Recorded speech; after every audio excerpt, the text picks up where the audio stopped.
নমস্কার, আপনারা দেখছেন বাংলার কণ্ঠ।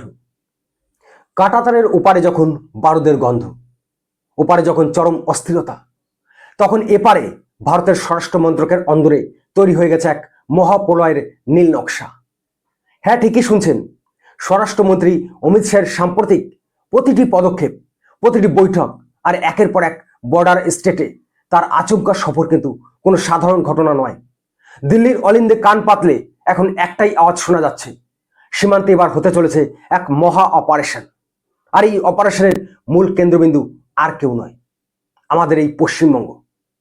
যারা ভাবছিলেন সীমান্ত পার হয়ে অনায়াসে ঢুকে পড়া যাবে, যারা ভাবছিলেন এদেশের ভোট ব্যাংকে নিজেদের পৈতৃক সম্পত্তি বানিয়ে আজীবন রাজত্ব করা যাবে, তাদের জন্য সময় ফুরিয়ে এসেছে। কারণ এবার আসছে স্মার্ট বর্ডার, এমন এক অভেদ্য দেওয়াল যা টপকানো তো দূরের কথা, ওপার থেকে এপারে কোনো পরিভূমিও যদি ডানায় ভর করে আসতে চায়, তবে দেশের সুরক্ষা বাহিনীর র্যাডারে তার নাম নথিভুক্ত হয়ে যাবে। আজ বাংলার কণ্ঠ ফাঁস করবে সেই অন্দরের খবর। একটু পেছনের ঘটনাটা মনে করুন। এই তো সেদিন কর্ণাটকে হাতে নাতে দোপচে ধরা হলো 8 জন বাংলাদেশি অনুপ্রবেশকারীকে। আর তাদের জেরা করতেই যে তথ্য সামনে এসেছে তা চোখ কপালে তোলার জন্য যথেষ্ট। তারা কর্ণাটকে ধরা পড়লে কি হবে? তাদের এন্ট্রি রুট কোনটা ছিল জানেন? আমাদের পশ্চিমবঙ্গের মুর্শিদাবাদ সীমান্ত, মুর্শিদাবাদ, মালদা, উত্তর 24 পরগনা। বছরের পর বছর ধরে এই জেলাগুলোকে কারা অনুপ্রবেশের নিরাপদ করিডোর বানিয়ে রেখেছে। কেন সেখানে বিএসএফ এর হাত বাঁধার চেষ্টা করা হয়?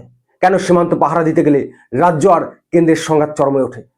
আজ তার জবাব চাইছে বাংলার কণ্ঠ। কিন্তু এবার আর কোনো অনুরোধ নয়, কোনো তোষামোদ নয়। স্বরাষ্ট্র মন্ত্রক স্পষ্ট বুঝিয়ে দিয়েছে, মালদা থেকে শুরু করে উত্তর 24 পরগনা সীমান্তের নিরাপত্তা এবার সম্পূর্ণ নিজেদের নিয়ন্ত্রণে নিতে চলেছে কেন্দ্র, এবং রাজ্য তার সাথ দিতে চলেছে।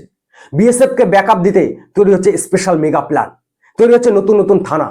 লক্ষ্য একটাই, সীমান্তের 15 কিলোমিটারের মধ্যে কোনো রকম আপোষ নয়। কিন্তু কেন হঠাৎ এই তাড়াহুড়ো? কেন অমিত শাহ হঠাৎ ইউসিসি এবং সিএ এর প্রক্রিয়াকে রকেট গতিতে বাড়ানোর নির্দেশ দিচ্ছেন?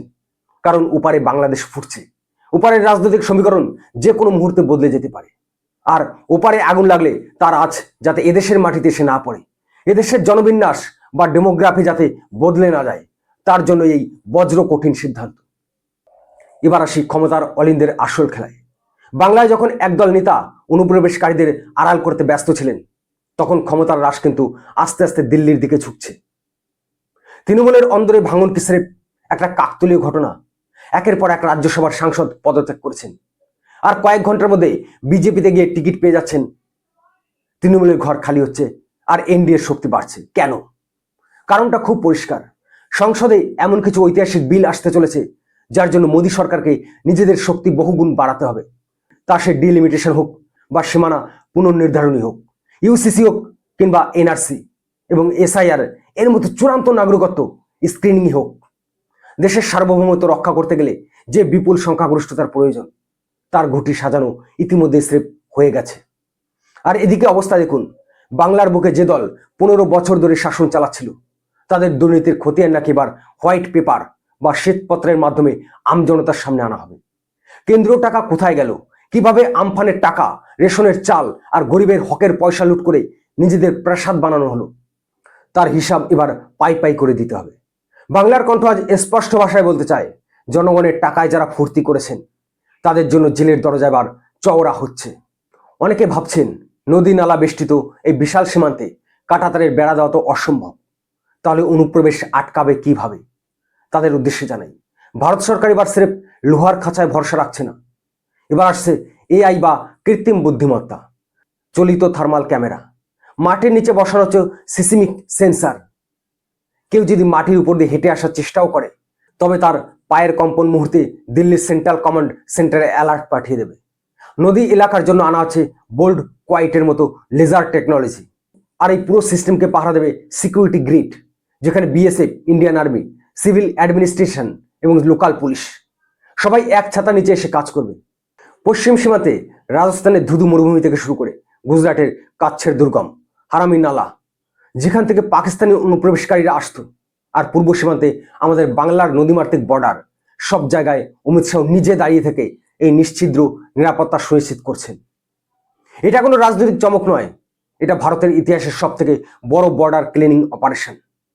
যারা ভাবছেন এই দেশটা একটা ধর্মশালা, যেখানে যখন খুশি যে কেউ ঢুকে পড়বে আর এদেশের নাগরিকদের রুটি রুজি কেড়ে নেবে। তাদের স্বপ্ন এবার চুরোমার হতে চলেছে। স্বরাষ্ট্রমন্ত্রী স্পষ্ট করে দিয়েছেন, ভারতের আকাশ, ভারতের মাটি আর ভারতের সম্পদ শুধু এদেশের বৈধ নাগরিকদের জন্য। অনুপ্রবেশকারী আর ড্রাগ পাচারকারীদের এই পবিত্র মাটিতে কোনো স্থান হবে না। আর যারা এদেশের মাটিতে বসে এদেশের নুন খেয়ে বিদেশের দালালি করছে, ভোট ব্যাংকের লোভে অনুপ্রবেশকারীদের রেশন কার্ড আর ভোটার কার্ড বানিয়ে দিচ্ছে, তাদেরও রিয়াত করা হবে না। সময় চলে এসেছে হিসাব নেওয়ার। আপনারা কি মনে করেন, এই স্মার্ট বর্ডার এবং অনুপ্রবেশকারীদের দেশ থেকে তাড়ানোর এই কড়া পদক্ষেপ কি ভারতের সুরক্ষার জন্য 100% জরুরি নয়? আপনাদের গুরুত্বপূর্ণ মতামত নিচে কমেন্ট করে জানান।